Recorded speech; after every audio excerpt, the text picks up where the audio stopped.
Are you paying more for your monthly mortgage payment than you need to be? Many time homeowners are paying mortgage insurance when they don't need to, and that could be $100 or more. Let's talk about it. So when you first get a loan or a mortgage on your house, there's several different programs. Most loans are through conventional, and that means it's different than the VA, the FHA, or something like that. So most loans are conventional. If you put less than 20% down on your mortgage, then you automatically have PMI, private mortgage insurance. And that is about $40 to $80 per 100,000 borrowed. So for a $400,000 mortgage, you're talking about $320 a month.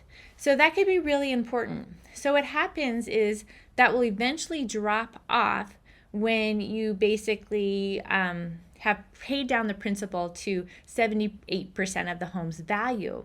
And so when we close on a home and at the very end of your paperwork, you get an amortization schedule. Some people love those and they'll put them on their fridge, and it basically says every time you are making a payment, what goes down on your principal, how much is affected on interest, and you can watch that principal go down and down and down. Well, typically, and some people will put it on their fridge, some people don't even know that they have that in their paperwork. So it just depends on the type of person you are and what motivates you. With that amortization schedule, after about 7 years, you get to that 78% and that mortgage insurance drops off. But the thing that a lot of people don't know, that if your house is appreciated, you may already have that differentiation of over 20%. So for example, if your house is appreciated more than 15%, then you possibly can get out of your mortgage, your PMI, your private mortgage insurance. Here in Bozeman, I would say if you bought a house earlier than 2020, you definitely have probably more like 30% appreciation, up to 40% appreciation. So if you're paying mortgage insurance, you definitely don't need to be. So what do you do? How do you get out of it? All you have to do is you talk to your lender. First of all, you would talk to them and find out for sure if you're paying mortgage insurance and how much you are paying for that. Then you would ask them the process to remove it. Usually that involves an appraisal.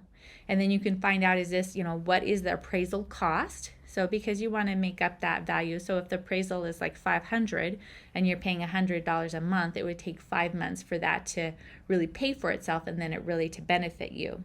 Sometimes appraisals can be wavered because, there's a lot of information about that community. It's very obvious that the price has got up more than that 15% really that it needs to, because usually you're putting about 5% down on a mortgage at the lowest amount.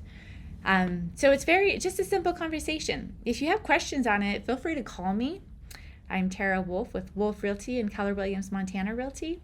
Also feel free to reach out to your lender and ask them those questions. Are you paying mortgage insurance? What is the process to remove it? So that is how I can potentially help you save up to $100 to $300 a month. Make it a great day.